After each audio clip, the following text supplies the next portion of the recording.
Welcome to Fiery Discourse, your podcast and media featuring dragonesses, female dinosaurs, and other similar saurians and scalies.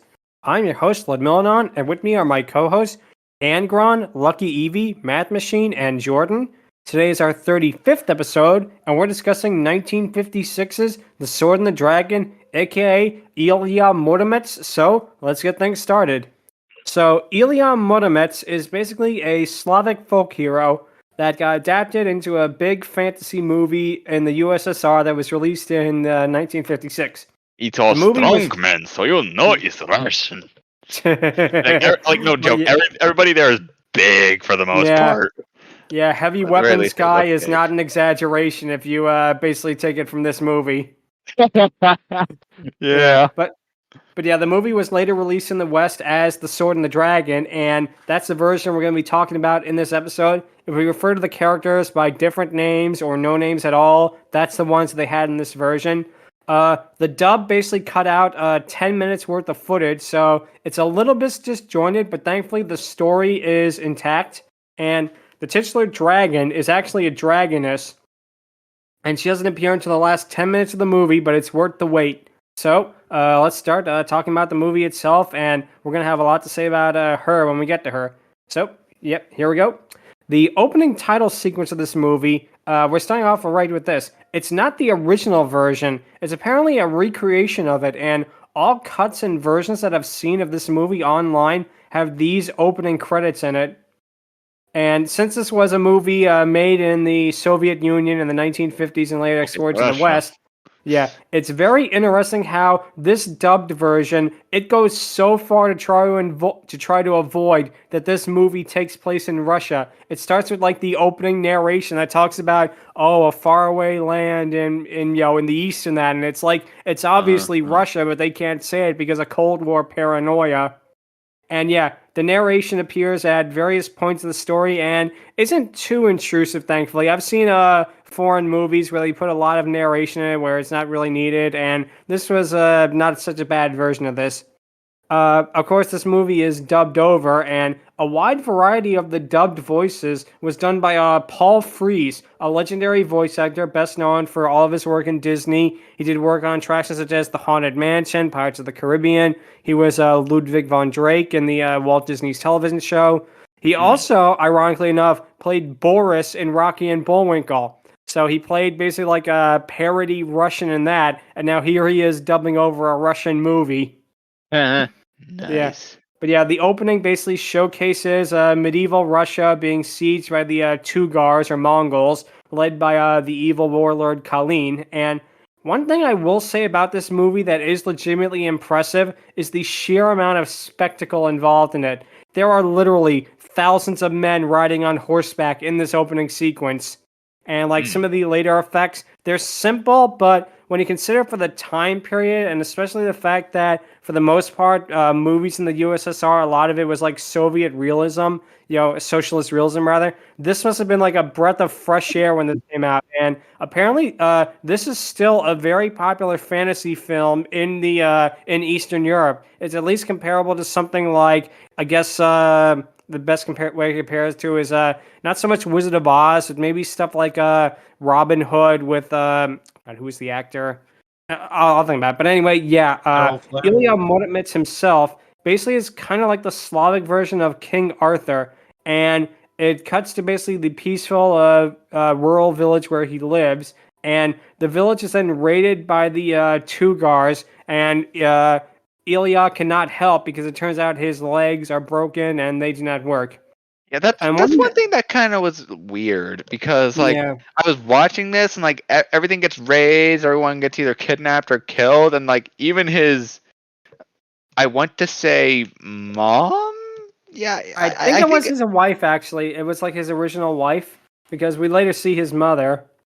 I think it was his wife, but no, you're right. I mean, they kidnap, his presumed wife, and they kill her, and they don't even go into his house to try and see where he is in that. I guess because like they were so busy ransacking the village. But no, you're absolutely right with that. Honestly, and that's one thing. Yeah, this movie is one thing you'll pick up fast with this movie. It can be very confusing sometimes, mainly because of the disjointed way it presents scenes.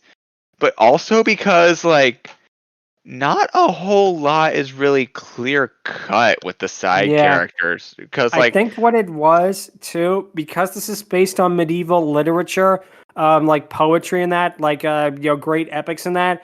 It probably to its intended audience, to people who know these characters like the back of their hand, it probably makes sense. But to those not in the whole zeitgeist or like the Slavic mythology, you're absolutely right. It could be a little confusing, a little disjointed, and that definitely happens in this next part where we get to see Invincor, a giant who shows up, who apparently, according to the narration, was a defender of the kingdom but found himself tired with age.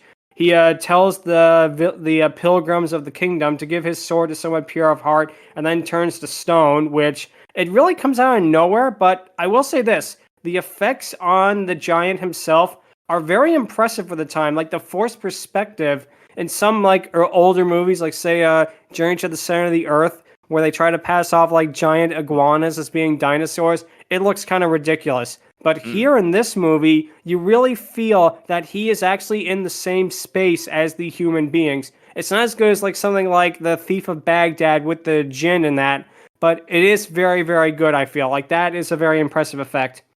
But basically, the the pilgrims rather, then return to Ilya's village, where basically they tell him what has happened to the kingdom and that.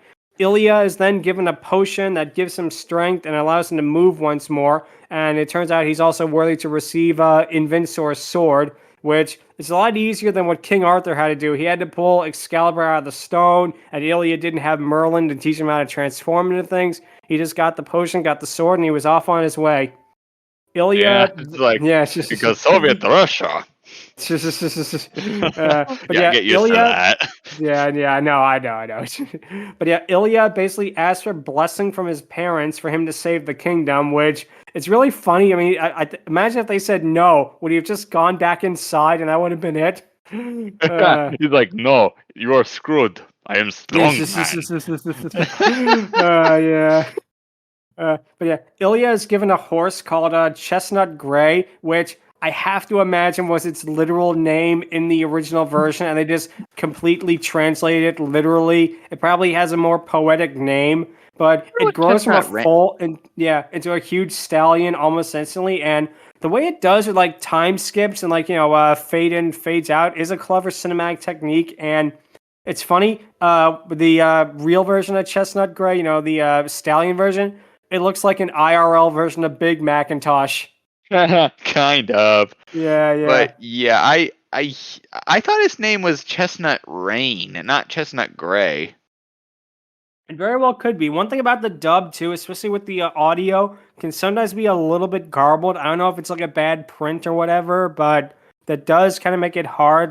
Sometimes it's public domain, so there's like millions of copies floating around on the internet. You can probably find it very easily if you go on YouTube.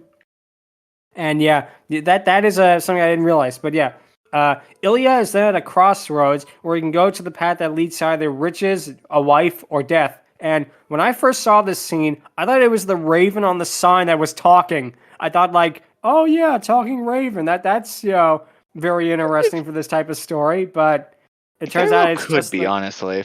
It very well could be, but I think it's supposed to be like the voices of fate or stuff like that. Ilya chooses the death path and goes into a decaying forest where he finds himself face to face with the wind demon. And as much as some of this movie's effects, it does look pretty good. Are good, and I am going to probably rave some more about some of the effects on this later on, especially for 1956 USSR.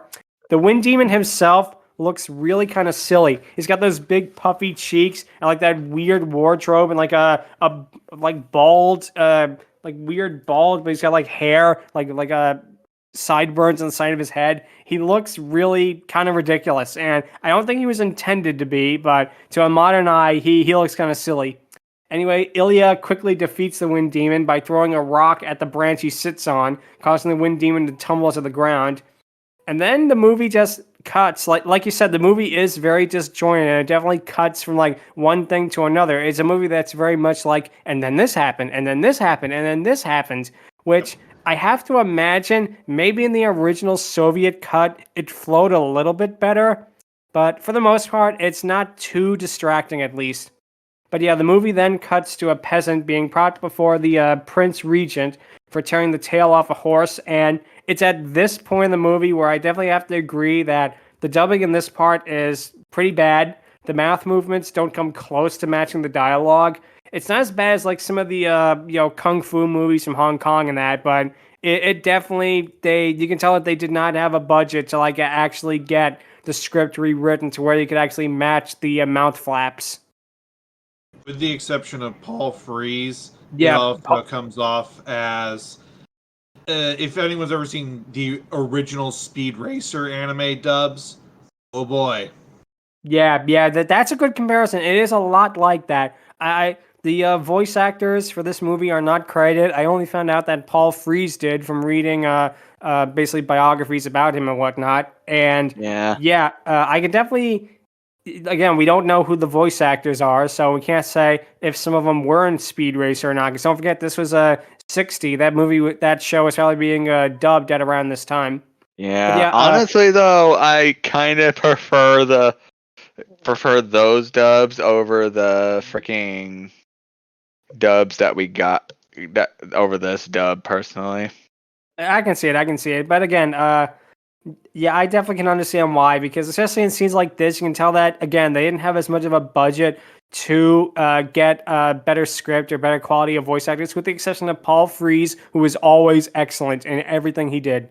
But yeah, basically the peasant is ordered to ride the horse because he tore the tail off a mare. He's basically ordered to ride the horse in the woods until her tail comes back, and then the regent orders that a great feast to be held, which happens for no reason in the story. It's like all of a sudden he punishes the guy, then he stands up and he's like, "We shall have a great feast in the halls." It's like, but why? Why does it deserve that? You know? But why, man? Exactly. But yeah, a new character to the movie, Alexei. He asks his love, Felicia, to accompany him to the feast. And again, there are some inexplicable moments of the movie. Like after Alexei asks Felicia about the feast, a woman randomly shows up to cackle about their relationship before falling off a large rock. And again, it's something that I feel like in the original Soviet version, maybe they put more time into who this character was. But in this particular cut, it comes completely out of nowhere, and it makes no sense whatsoever. But again, it pretty much makes no sense to begin with. Yeah, that's true. Although I have to imagine in the original Soviet version, it was a little bit more coherent. But yeah, again, the part with the feast is another impressive one, just for the sheer, again, spectacle of this. You gotta figure, a lot of Soviet cinema was not like this elaborate. You had some stuff like Jack Frost and Sadko, aka Magical Voyage of Sinbad, but for the most part, they did not do movies like this, and it is impressive, like the amount of extras and the sets are beautiful on that. We get to see a musical number, which I did not really pay attention to because it is not that good, unfortunately. This movie does have a couple of musical numbers that just pop in out of nowhere, and none of them are very memorable. I don't remember the lyrics. The tune is not really that much either. All I remember from this little musical moment is when when the female character ultimately is singing, and then like there are some animals, like some of their animatronics. Oh, that happens later on. That happens later on. That's actually it's a different character actually. But no, this is about with the feast and that. Ilya then shows up. He demands to speak to the prince. Alexei brushes him off, leading to Ilya insults him by saying, "You duel with milkmaids behind the barn," which burn right there.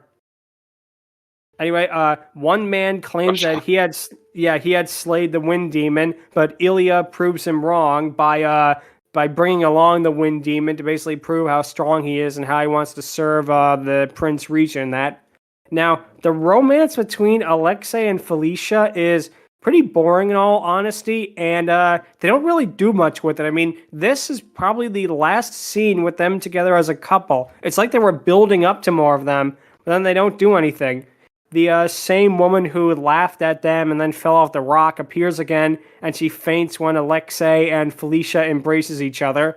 And again, I feel like this had to be some kind of a subplot in the original Soviet version that they completely snipped out in this, but they left in like pieces of it. So it's up to like the audience when you watch this to say, where does this come from?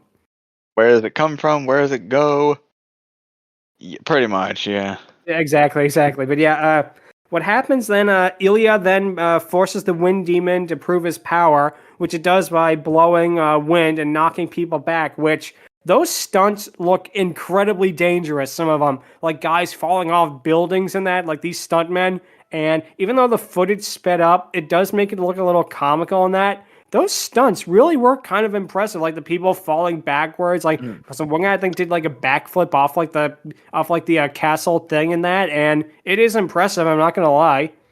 But then Ilya is given a ring and as well as a magical armor, and he makes friends with Alexei, which I love. Just happens completely out of nowhere. Like I think My Little Pony friendship is magic built up to friendship more than this. What happens is that Alexei holds his hands out, and Ilya immediately says, "We shall be good friends, you and I." It's like that simple. It's like they hated each other 1 minute ago, and now they're best of friends.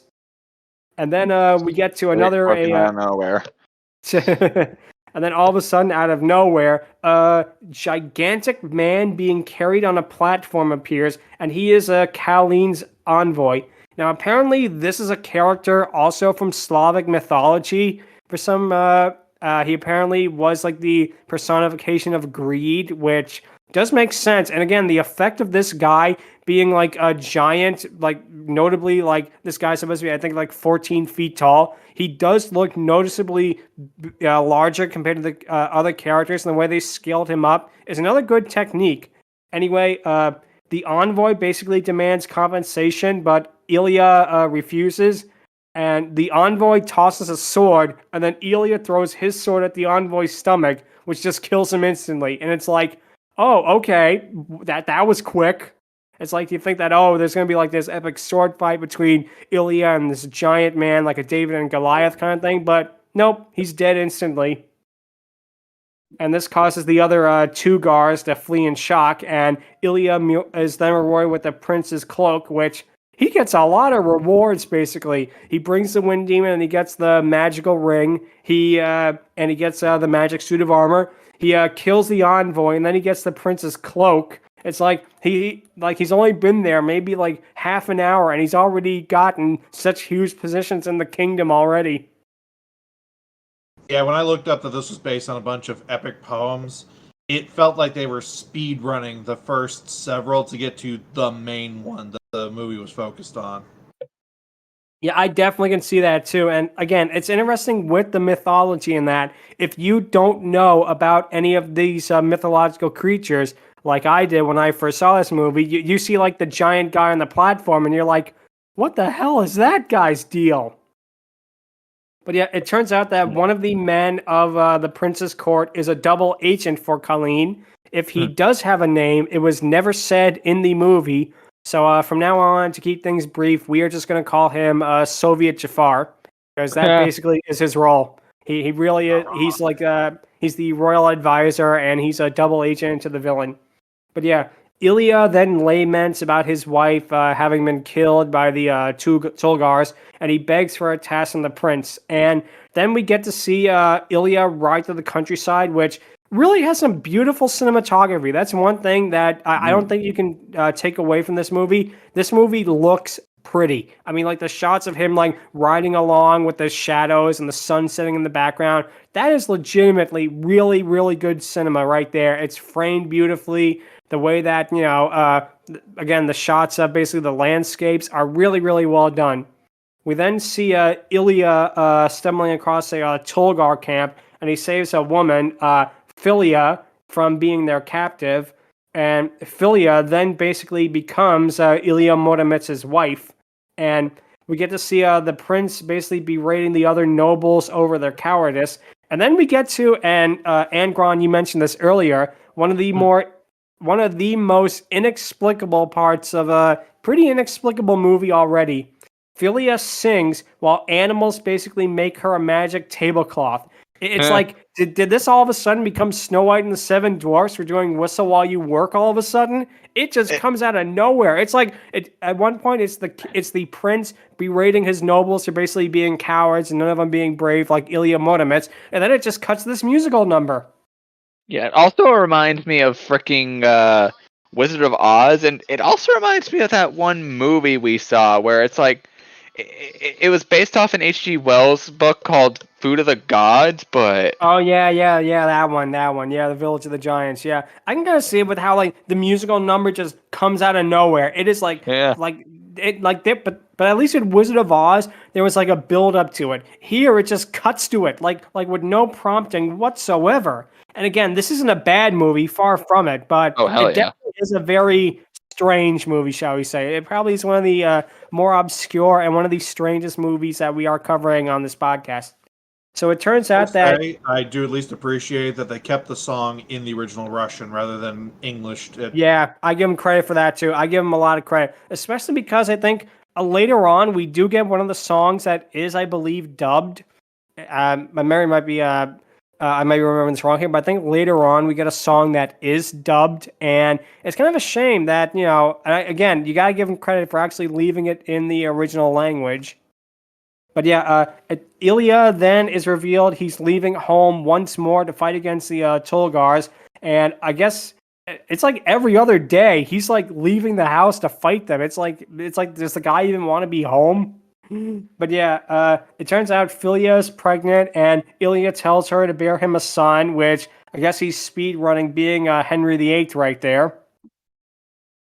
But yeah, Philia is then sent on a boat with the prince's men for her own safety, and we then get another musical number. And unlike the other one, the magic tablecloth making sequence, this one doesn't really leave an impression on me. Like, I watched it, and I cannot remember a single thing about this song that happens in that sequence.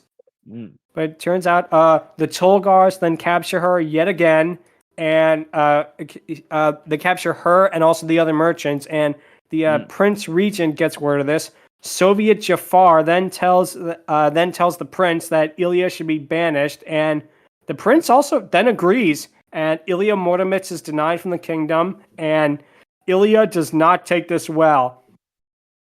He basically starts screaming that he will kill all traitors. He throws his magical cloak to the ground in that. He's then brought to court, where Soviet Jafar tries to shoo him away in that, and then Ilya is ordered to be sent to the dungeon, but fights them off. So I guess now, aside from being, the Soviet King Arthur, in this fight sequence, he is now the Soviet Bud Spencer. Yeah, but then we get also probably one of the other really just complete what the hell moments of this movie. Soviet Jafar tosses a message in the bottle to send to the Tulgars, but the peasant, the one with the mare's tail earlier on in the movie, finds it. Soviet Jafar panics at this, but he falls in a bear trap and he loses pants in a bit of a goofy comedy sequence, and he runs away. Then the peasant takes out all the goods from within the bottle. He puts in the Soviet Jafar's pair of pants and he tosses it into the sea. Then it cuts to the Tulgars, who get the message in the bottle, and they think the pair of pants are a sign that they can invade. What the hell was with this sequence? It makes no sense. It is completely pointless. You could have just had Soviet Jafar tossing the bottle and then getting the message to invade. I mean, maybe it was padding. Maybe it was part of like some comical poem from like Russian literature or something. But it just... Man, I did not understand this part. I had to actually rewind it and watch it a couple of times just to figure out, did they really do that? Yeah, I feel like this is one of those things that something was lost in translation somewhere. Definitely. Yeah, it definitely feels like, apparently, I'm just going by Wikipedia here, so, I'll trust with a grain of salt. Roger Corman had something to do with the version of this movie, which is very interesting considering that Roger Corman famously was a B-movie maker. He made some genuine classics like Death Race 2000, the original The Little Shop of Horrors, and some really, really good ones as well. But he also made a lot of not-so-good movies, and I feel like this was something that was done cheap to put in like matinees and whatnot. I feel like this was something that they basically just tried to stitch together really, really quickly in that. But yeah, and it turns out a little bit to emphasize just how weird and jarring some of these cuts are. Right after that boat battle scene, it instantly transitions to, I guess, several months later because it's winter now, And then and spring. there is Christmas music playing, and it looks like a actual Christmas scene from a different kind of movie. And I was like, did we transition to a new movie here? What's going on? Yeah, I definitely feels like that might be padding. It might have been like, oh, we need some kind of transition footage. We got this in the archives. Okay, stitch it in. It really, really does not make sense in that. But then when we actually get to the story, it turns out that Philia is there. She gave birth to a son, and she's the captive of the Tulgars. Colleen forces Ilya's son to basically become a Tulgar warrior with the rest of them. Alexei then arrives in the kingdom and is made their prisoner, and we then see the Tulgars march on the kingdom, and sadly we do not get to hear Saruman say, "March to Helm's Deep!" That's the second time I've made that joke on this podcast, by the way, and there probably will be many more. Thank you very much. But yeah, the amount of extras, again, I know I sound like a broken record here, but it really is just to emphasize the amount of people that they got to be in this movie. The English language poster says that there was a cast of thousands. They are not lying. There are at least hundreds of men playing these Tulgars marching on the kingdom and that. What Go happened? big or go home, am I right? Yeah, exactly. Well, probably because, again, they had an infinite budget for this, being that all movies in the Soviet Union were technically government funded. I guess they could do like whatever the hell they wanted with it. But yeah, basically the Tulgars want 700 carts of gold within 3 days, which, okay, 700 is a very arbitrary number. Why not 1,000 at that point? But yeah. The prince then demands that Soviet Jafar brings him to the dungeon to free Ilya, and it turns out that Ilya was not given food, and it's presumed that he starved to death, but he did not. He has lived off the food made from the magical tablecloth that Philia was sewing for him with her animal friends in the previous scene, which, I gotta admit, that I kind of do like that. They actually did a setup and a payoff. Though again, it feels kind of arbitrary because with this magical tablecloth, I expected it to be used for something like say Harry Potter's invisibility cloak and that. I did not expect it to be used to basically make food for sustenance and that. I guess again, it's something from Russian literature, but again, not to repeat myself, but if you're not familiar with the source material, it comes really out of nowhere. And the last we see of Soviet Jafar is when the prince orders him to be boiled alive, which, okay, yeah, that's dark. We then get to see, and the movie cuts to a battlefield littered with dead. Like, again, there are a lot of casualties in this body. It turns out, according to the narrator, who finally returns after all this time, that the kingdom drove off the Tulgars. And what's funny is that the narrator, it basically is just saying that, oh, the brave warriors drove off the Tulgars of the other kingdom. And it's like, but look how many people are dead on the battlefield. They obviously had a huge loss. You don't want to mention that, Mr. Narrator? Yeah. And it turns out Alexei is now on the battlefield for some reason. I guess he escaped the clutches of the Tulgars off screen. And he's disillusioned with battle and war and that. He then is returned to the kingdom where he finds out that Ilya lives. And this part, I gotta admit, this part coming up is a really clever bit. And this part reminds me of something that Tolkien would have done, which I know Tolkien was a fan of this kind of literature, and I wouldn't surprise me if he was inspired by this. Ilya then goes to the Tulgars with the treasures, but he tricks them by intentionally losing it along the way in like old carts and broken down, cut up sacks and whatnot. And then basically Colleen orders all of his men to go into the wilderness to find the treasure. But then he tricks Ilya Moromets then tricks Colleen into thinking that the gold was lost. But when Colleen's men then return and claim they found nothing, Ilya basically showcases that they've all been hiding the gold for themselves, which also in this sequence, there is a exotic dance routine, which is like something, again, out of The Thief of Baghdad, the 1940 classic Thief of Baghdad. Also really reminds me of that one scene from freaking, again, that thing based off the H.G. Wells novel. I can definitely see that. I can definitely see why that was taken from it as well. But yeah, it wasn't short either. This went on for like a full 2 minutes. Oh no! This was padding, but at least it was padding that made sense. It wasn't like they just took footage from like some other movie and spliced it in, like what you said with that Christmas sequence earlier. But yeah, Colleen then flies in a rage and he starts murdering his own men, which that I think is historically accurate. A lot of those Mongol leaders in that would do that if they were betrayed. Yeah. Yeah, man, I was watching every time they were on screen. All I could think of was the Mongols and that one scene that a YouTuber known as John Green uses. It's basically an image of the Mongols just basically erasing an entire town. It's just it's historically accurate, but man, is it a little brutal sometimes.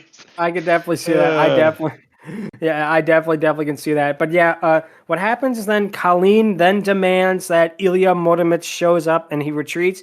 Ilya then rips off his peasant clothing and reveals his true identity. Of course, Colleen is basically like, psych, and he just attacks the kingdom anyway. We then get to see Ilya flee from them and he finds his son, who never knew his father, and he is a Tolgar warrior. He basically duels with his son for a while before he looks into Ilya's magic ring and he finds out his true identity, which, number one, nice that you remember the magic ring after all this time. And, two, it's like he immediately like gives up his Tolgar ways. It's like he was raised by them. He was ordered to be like a Tolgar warrior. It's like, you're my real daddy. I'm on your side now. He was kind of forced into that. I know he was. Yeah, you're right. I guess I can see it your way. Yeah, he was kind of biased.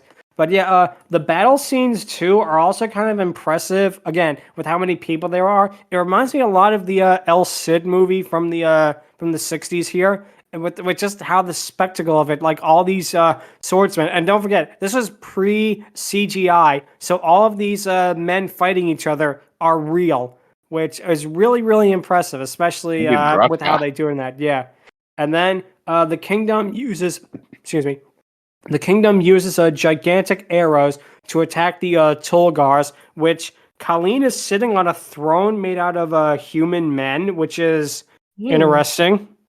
It might be, again, not sure how accurate it is, but it definitely makes for an interesting visual.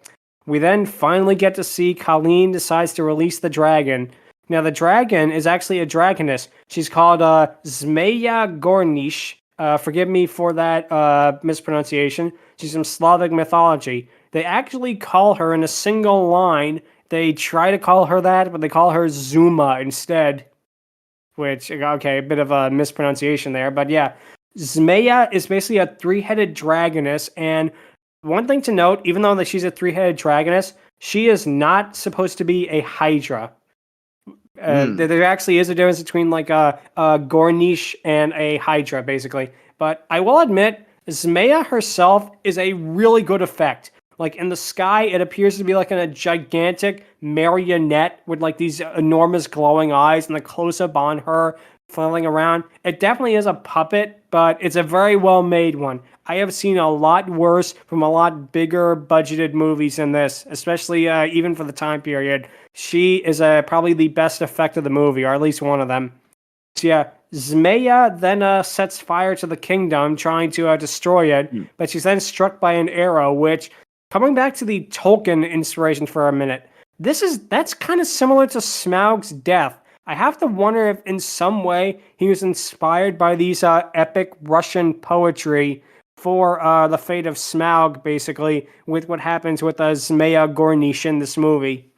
But basically, it turns out that even though Zmeya can no longer fly, she is still alive, and she breathes fire, destroys all the kingdom's ships, and then we get to see Ilya approach Zmeya, and we get to see how huge the prop is for her. This is a gigantic prop. This is at least 8-9 feet tall, this thing. It looks really good. I'm not gonna lie. I give credit as due. Zmeya Gorynich in this movie, it's not like, it's not probably the best effect, but it's far from the worst. It is the best effect of the movie by far. And from the time period for 56, I feel like this, if you weren't gonna do like Harryhausen stop motion, this is probably the best way you could have depicted a dragon or a dragoness in this case on screen.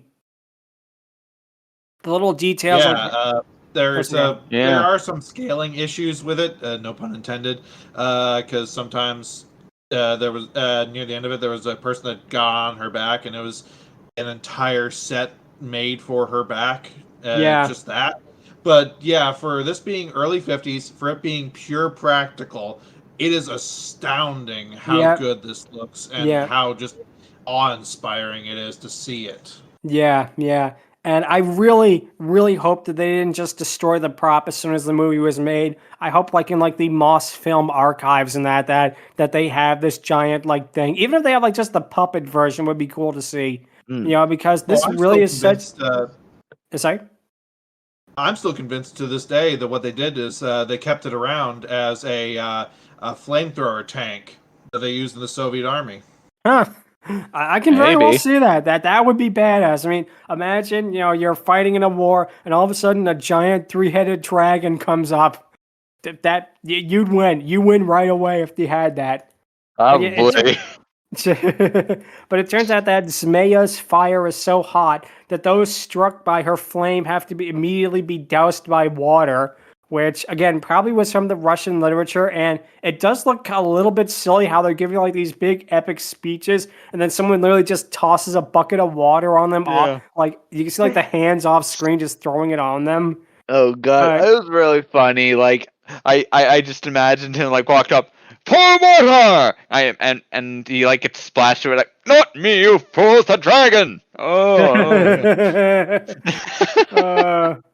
Yeah, that is great. I can see that. But yeah, Ilya and his son basically kill Zmeya by chopping off all her heads, which again proves that she's not a Hydra because she doesn't grow them back. She just instantly dies.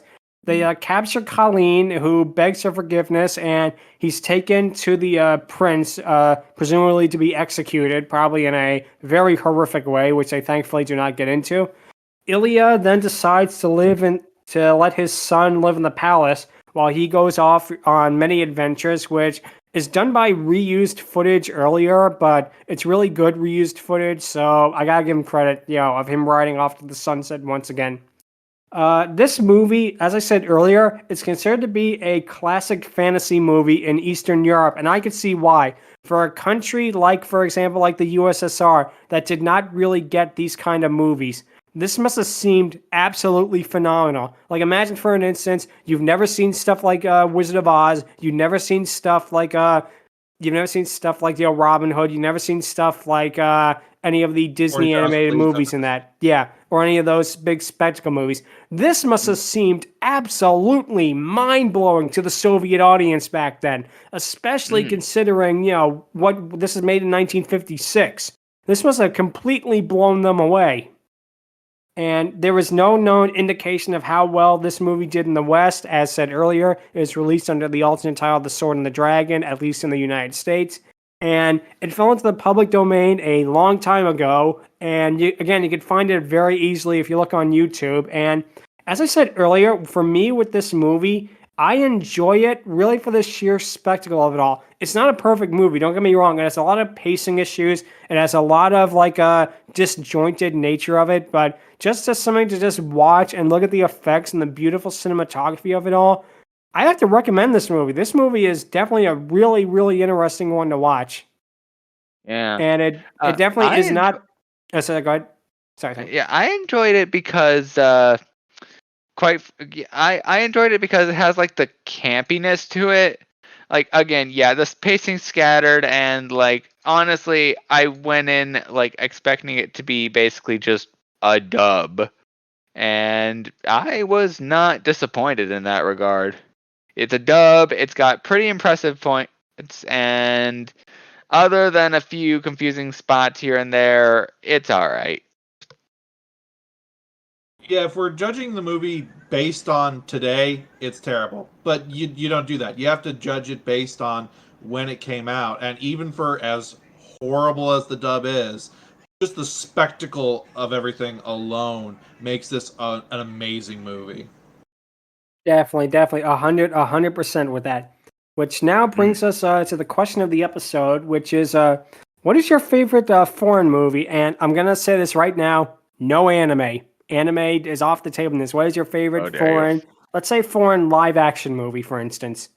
For mine, that's a really tough one because there are a lot of good ones, especially from from Britain, from the 60s and that. You have great ones like a Prime of Miss Jean Brodie. That's a classic. You have some really, really good ones. But for me, my favorite foreign movie of all time is probably a tie, and they're all French, between the comedies of Pierre Richard, which is The Tall Blonde Man with One Black Shoe, The Return of the Tall Blonde Man, and The Toy, which infamously became the Richard Pryor movie, but the original French version is an actually good movie. And also, my other one for my favorite foreign film is going to be The Umbrellas of Cherbourg, which is a really beautiful movie. It's like a musical where all the dialogue is done in song, and it really is just one of those movies that if you see it once, you are never, ever going to forget it. And getting back to the Pierre Richard films, I feel like he has just a comedic sensibility.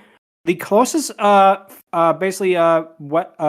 the closest comedian I can compare him to is Gene Wilder, and how just effortlessly charming he is. He even looks a little like Gene Wilder, to be honest, but he really is just so effortlessly charming, and especially in stuff like the Tall Blonde Man franchise and The Toy. He is fantastic. He's a phenomenal actor, and The Toy in particular is actually more of a dramedy. I mean, it has a lot of funny moments, but at the end, you will cry at the end of the original Toy, the French version, not the Richard Pryor version. I want to specify that for anyone listening to this. If you want to look up the movie The Toy, it is not the one with Richard Pryor, it is the one with Pierre Richard.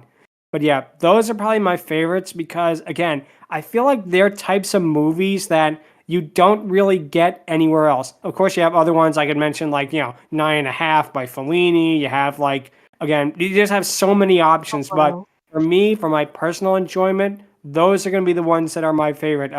The filmography of Pierre Richard and the musical The Umbrellas of Cherbourg. Angron? Okay, so I too have not seen that many foreign quote-unquote movies. The closest I can say I got is to something like is Amelie, Cyrano de Bergerac, a Japanese movie. It is not an anime. That it's live action, and let's see what else there was there. Oh, technically Pan's Labyrinth if you count the Spanish version. Yeah, that counts. That is definitely my top 10. I can't believe I forgot about that, but yeah. Let's see. There's two Spanish movies that I saw in high school. One of which is this movie about a Mexican children's soccer team that pretty much goes big for the most part, and the other is basically about. It's a lot darker, but I for the life of me cannot remember the name of that movie. All good. So, which Matt, one do I pick? I am going to have to say, I'm gonna have to say Pan's Labyrinth because it's not only good choice. Yeah, it's not only like a pick that I have to say, fuck it, I'll do that one. And not only does it like freaking meet the criteria, but I like Pan's Labyrinth. It's entertaining. It has it's Guillermo del Toro. It pretty much has the person who's pretty much a freaking contortionist who was also in The Shape of Water and freaking Hellboy. Doug Jones.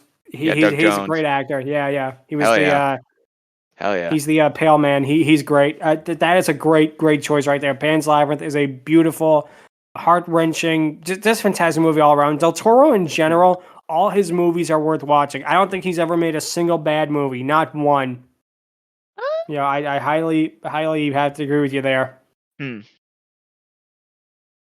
Anyways, yeah, that's gonna be my pick. Okay, math. I'm the animation guy, Oh, so go ahead. I'm going with an animated movie, but I'm not going anime. Okay, all good. I'm actually going France as well. Okay. So I could go with something like Triplets of Babel or Fantastic Planet, things that are more widely known like that. I'm actually going to go obscure. Oh, go ahead. It's this movie called Mune, Guardian of the Moon.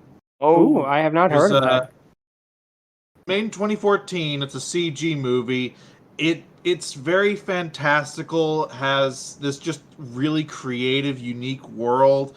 The designs are great. All of the environments are beautiful.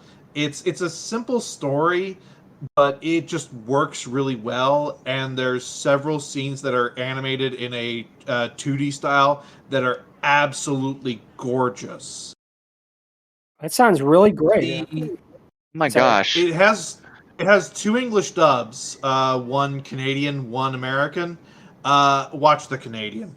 Do not watch the American dub. They celebrity and yucked it up and all that. It's terrible. Oh my That always gosh. stinks when they do that. You know, that always stinks when dubs try to do that. You know, they always take it and they take something beautiful and they try to make it hip and, you know, edgy and that stinks. I definitely will check out that movie. That sounds really good. Okay. Actually, he just reminded me of something. Like, if we're talking animated movies, oh man, there's FR07, but yeah, if we're going animated, I probably will have to go with. God, that is hard. That is really hard. I gotta get back to you on that. I think like Ernest and Celeste would be one. That's a really good one. You have you have El Cid the Legend from Spain, which is another good one. You have trying to think some other ones. There are a lot of them. Wow. That just became way harder for throwing in animated movies. Yeah. We'll have to, honestly, though, I might replace Pan's Labyrinth with an underrated one who, to this day, I do not know what their English voice actor lineup is, but Feel a Day. Oh, yes. Yeah, that is a very interesting movie. It's dark. It is very, very dark. Yeah. For anyone listening to this right now, you gotta have a stomach for it. Let's do it that way. Oh, hell yeah. It's Watership Down with cats. Based on that, that's the easiest way to discuss it. Watership Down meets quote-unquote Professor Layton, I want to say. With Kinda. I can see it. So yeah, sorry. Yeah. Also, go on ahead. LuckyEevee, what would you have to say? I don't think I've ever watched any foreign films. Any animation ones or? No, none at all. Oh, it's all good. Okay. All right, now it is time for the Jordan apparently left. Oh, I hope everything's all right with her. But Aww. Oh, shame about that. Well, that's all right. That's right. So now we get to the patent pending Dragoness Scale, where we rank, of course, the Dragoness. And today, of course, talking about Zmeya Gorynich. I am going to give her, just for the effect alone, I feel like she deserves maybe an 8. Maybe a 7 if I'm being realistic. Maybe I will just go down to 7 because she's not really a character. She's more of like an obstacle, but god damn, this looks amazing for 1956 for the Soviet Union. Just like, again, as Math said earlier about that scene with Ilya's son on her back, and it's like an entire set of just her back. I mean, that they really went all out with this design, with this character, and if you look at it today from like a modern 2023 standard, it looks completely ridiculous. It looks a little silly. But if you look at it from the time, for the achievement, and really just for how it looks, it is fantastic. And again, I don't know a lot about the original Russian stories that she comes from and how accurate it is to her or not. But yeah, I'm going to give her if I have to be realistic, I really would like to give her an 8 out of 10, but I feel like she didn't have as much screen time to warrant it. Not saying that the screen time she had was bad by any means. She is a fantastic, fantastic dragoness, but especially again for a practical one, which we don't get a lot of on this podcast. We are not going to be talking a lot about practical effect dragonesses, and this is a pretty good one. So yeah, 7 out of 10 for me. Angron? Oh man, that's gonna be a tough one. I am going to have to say, okay, so she's definitely a force to be reckoned with. She serves the plot pretty well. She doesn't get a lot of screen time, but honestly, for like a last-ditch effort, the frickin' Mongols could have done worse. I sadly am going to have to say that despite being everything Ludmillanon just said, I'm sorry. At most, it's going to be a 3 or 4 if I'm being generous. Like, again, screen time. Okay, screen time aside, technology and ultimately like appearance plays a huge part in my enjoyment, and it is not a bad design. It works. It's pretty charming in a rugged sort of way, but yeah, that is gonna be 3 or 4 out of 10 for me. All right, no problem. Math, what would you have to say? I'm actually going to agree with you on this one and go with a 7. Mm. Normally, the way that I rate them is up to a 5 based on design and up to a 5 based on character or personality to get to my out of 10 score.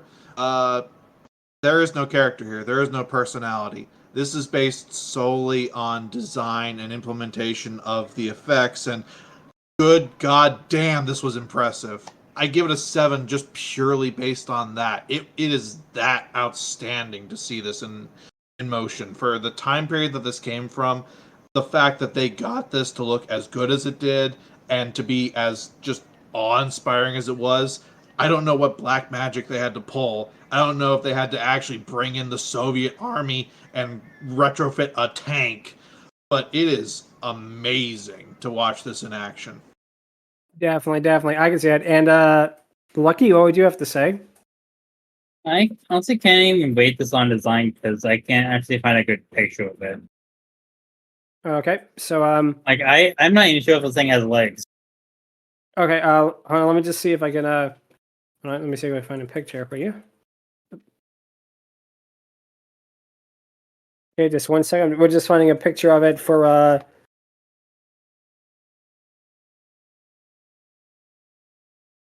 Evie. Just 1 second. Sorry about that. If you're listening on this.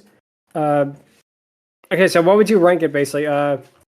Damn, there are no real good pictures of it. Wow. I guess there's like all right, then yeah, we'll go with 5, and that turned out a little different than expected.